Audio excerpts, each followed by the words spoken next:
Hi,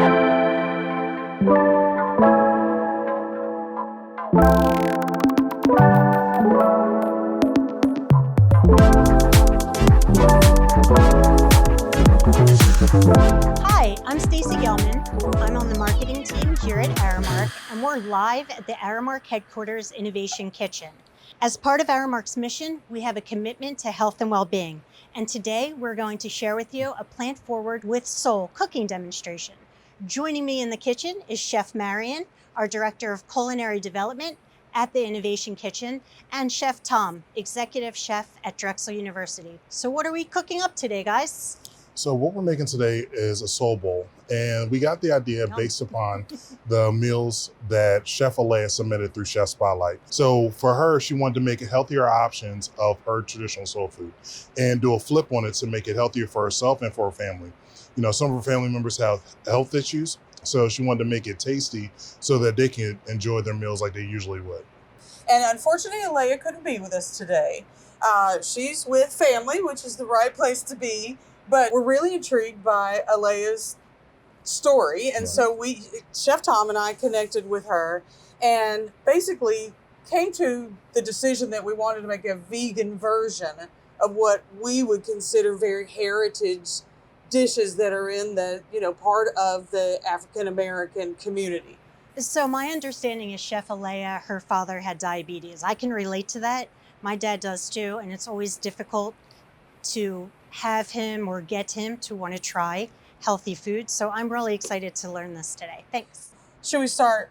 Sure, we can start. Let's start. Right. The first thing we're going to do is start building our mac and cheese. So on the stove, I already had some silk soy milk already working. And in here is just a little bit of soy milk and a little bit of cheese. We're going to add some more of the silk soy milk to it. So for this, I already had it heating up a little bit with, like I said, a touch of the cheese already. And I'm going to introduce our vegan cheese. So what we're using is a vegan cheddar. And you don't have to be limited to only the cheddar. It can be basically any type of cheese you want to use. And then right here, what we have is some smoked paprika, some onion powder, some granulated garlic, a little bit of nutmeg, which will bring out the flavor of the cream, and then a little bit of salt. So what I'll do is I'll wait till the end to salt it. Do it too early, it might be too salty. Right, you can't take it out once you put it in. Yeah, it's very true. Chef Marion, so when we talk about vegan cheese, say me, I really haven't used these products at home.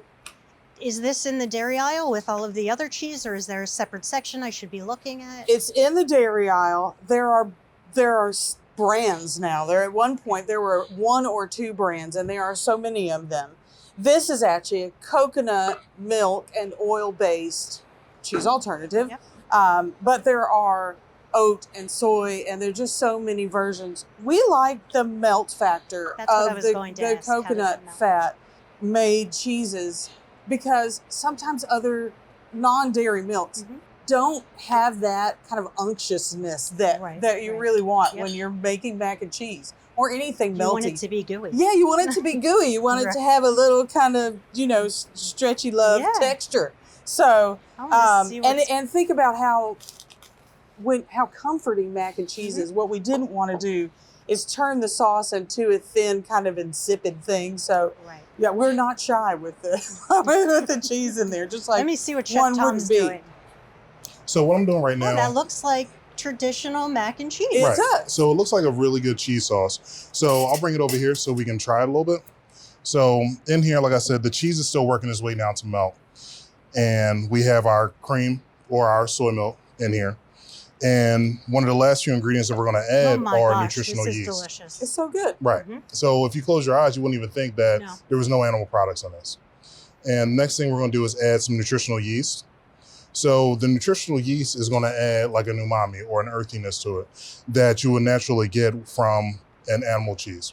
It's magic dust is really what it is. It's magic. Really good. It's magic. Right. So I know for me, when I try nutritional yeast, the flavor profile tastes almost like corn chips or just a really neutral flavor. We So, differ in that, I, right? I honestly, once again, I had no idea there were different types of yeast. So I've used yeast over the quarantine for obviously making bread like everyone else. But To get your can you tell me a little bit? started, Yes. right? Yes. Can you tell me a little bit about these? Not the same thing. Right. Okay. Well, so the yeasts themselves do the same thing through the act of them feeding on sugars, Sure. whether it's in your bread or it's in your beer, which is grains, Mhm. or in this case, this is grown on molasses or cane sugar. And this is actually the byproduct of the yeast. And it's harvested in flakes. And what we found when we were going through the process is that there are many on the market. All of them are delicious. They'll all do what you want them to do, but they do have subtleties. So we found one that was especially Buttered toast. buttered toast. I like it. That's cheesy. Cheesy flavor. So what we decided to use was the one that was cheesier. Mhm. But I will tell you that the buttery one is amazing, shaken on popcorn. And there's so much protein, fiber, just chock full Sure. of vitamin B. Why not put a little bit of that on your popcorn if you can? Absolutely. And in this case, boost up the flavor of something. And I'm going to make a little topping for it. So Sure. traditionally, there would be some kind of crunchy topping when you eat baked mac and cheese, which this will be. And we're making it with some more of the cheese and panko breadcrumb, and we like smoked paprika. The smoked paprika, you saw Chef put some in to the sauce. A dairy milk cheese is fermented and ferments in a different way that a cheese alternative doesn't. And so it loses a little bit of character, frankly. And a spice blend of some kind or a spice of some kind makes a big difference. And we found that smoked paprika kind of gave it that little bit of sharpness back in it again that you wouldn't normally get from a cheese alternative. So it's really simple. It's about 1-to-1. You can make it as crunchy or as really cheesy easy. as you like. That's it. You can put salt in it, but I find with the vegan cheese, it doesn't need it. It doesn't really need the salt. Okay, so what we have here is the mac and cheese, like I said. To prepare your pan, what you're gonna do is spray it with non-stick spray, or you can take a brush and brush it with a neutral oil. And the main reason for that is you don't want it to stick to your pan. You know, it makes it a hard time when it comes to washing dishes. So Nobody wants that. no, not at all. So we're gonna throw our mac and cheese in there, and we're gonna bake it in the oven at about 350 degrees for about 7-8 minutes. So, and the main reason why we're gonna do that is to get it nice and crunchy on top, give you a little Put bit it of texture. all on there, Chef Tom. Right. Put it all Put it all on on there. there. It looks awesome. Put Thank it you. all on there. So pretty simple. No, it looks like regular mac and cheese that you'll make any time of the week. And because it's hot, it doesn't have to bake long. No, it doesn't. And then the next step of our meal is the sweet potatoes. So traditionally, Oh. it's, it's candied yams. It's a Thanksgiving. I mean, I'm Right. embarrassed to say, but I only have them once a year. And Wow. it is on Thanksgiving with lots of butter, brown sugar, and marshmallows. So please help me find a healthier way to eat sweet potatoes throughout the year. Sweet potatoes are kind of magical in and of themselves. They're full of nutrients. They're actually one of the crops that's good for the earth. It actually reinforces the nutrients in the dirt. So I'm a big fan. Sweet potatoes are made one way for holidays, and it is with all the butter and Uh-huh. all the brown sugar. That's it. Regardless of whose grandmama puts whose spices where, it's going to Uh-huh. be butter and sugar. Right. So our first step was to take it out.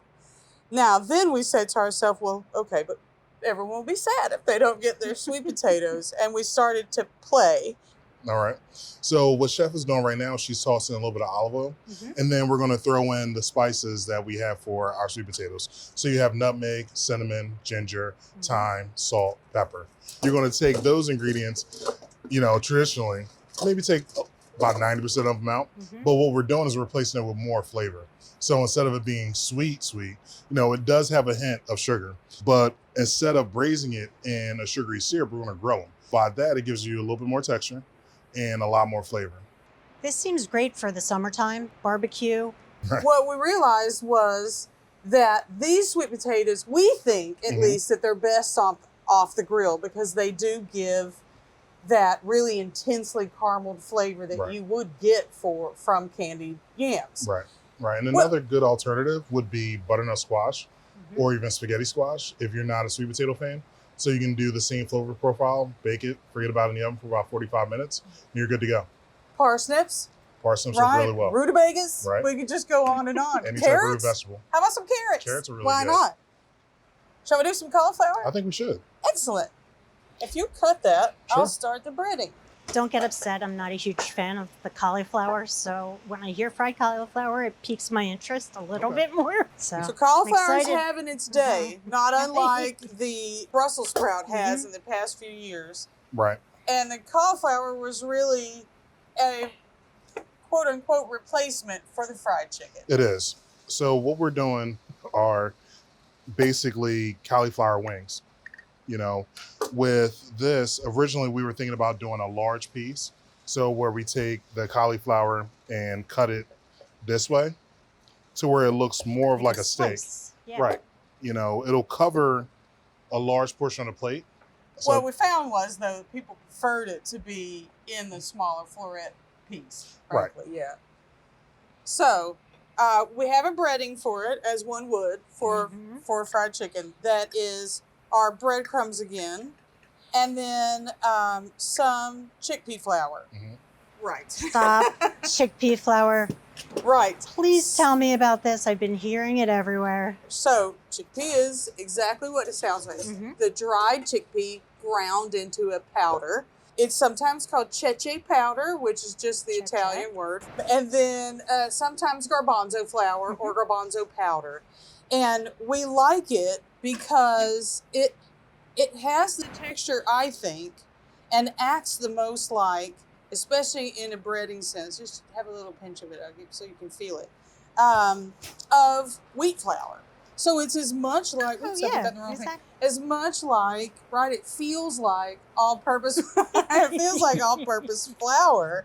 And it acts that way when it's binding things. We tested all of the flours, but we wanted that kind of craggy it's a kitchen word, at least in our world, craggly Crunch is a up. word all the time. that you get on fried chicken. So the crunch part comes from the panko, which we also tested with Traditional butter breadcrumbs. crackers and traditional breadcrumbs Right. and cornflakes. Right. So what Chef is mixing now are the rest of the spices. So salt, pepper, garlic, and smoked paprika. Just regular That- pantry spices. Right, Yes. that Yeah. smoked paprika you see again. Oh, and the silk soy milk. There you Again, great. It's thick. It has great binding abilities. And you're just going to mix that in there?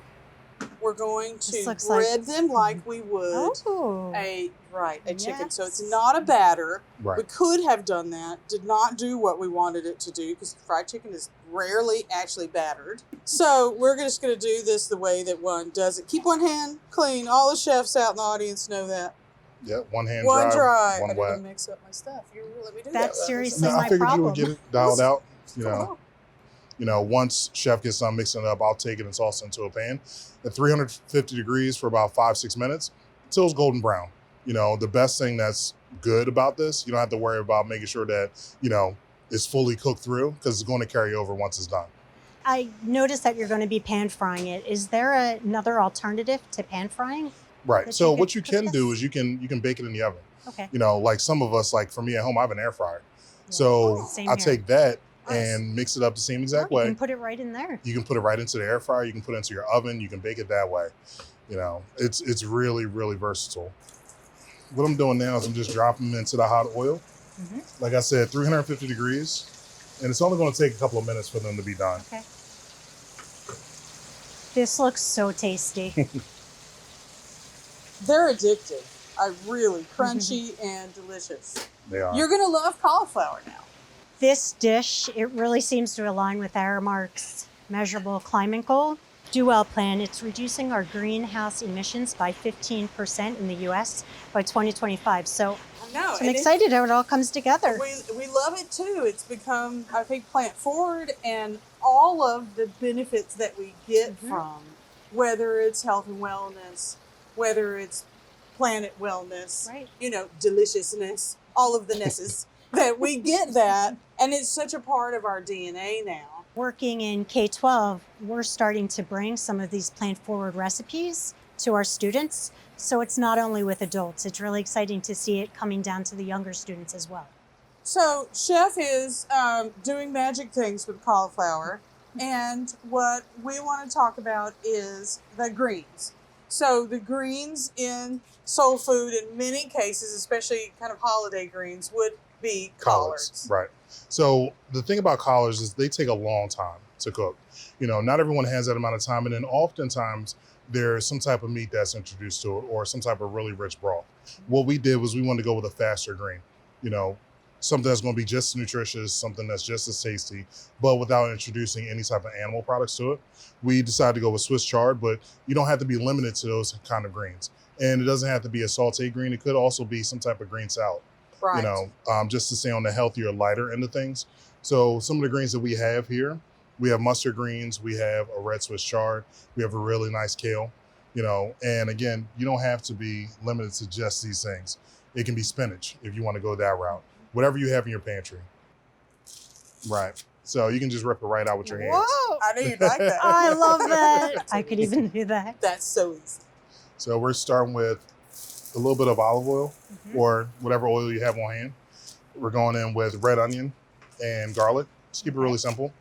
And we're going to throw in about a handful of our greens.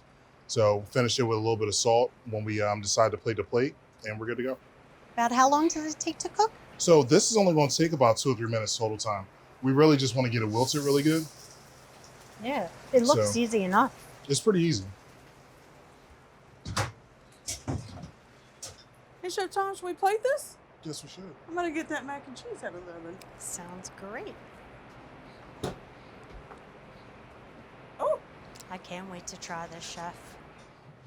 And what I was talking about earlier with the greens, it doesn't have to be sauté green. So what you could also do is just do a nice salad. And we want to put our cauliflower right in the center of the plate so you could focus on it. We're going to finish it with a little bit of hot sauce. What kind of hot sauce is that? So- It's really yummy. It's Frank's hot sauce. I think it's one of the best ones that you could buy. Mhm. I think it's a good contrast and it'll help cut through some of the richness of the mac and cheese. That looks So- beautiful, Chef. Cool, thank you. would you like to come taste? Sure. Come taste. Oh, there we go. Okay, I'm gonna Coming at you both ends. For okay. you, I Let's know. see. Just dig in here. Oh my gosh, this is so good. It's mac and cheese for me. So, thank you, Chef Miriam. It's my pleasure. Thank you, Chef Tom. Thank you. I've had a great day here with you today. Yes. I've learned a lot of wonderful things.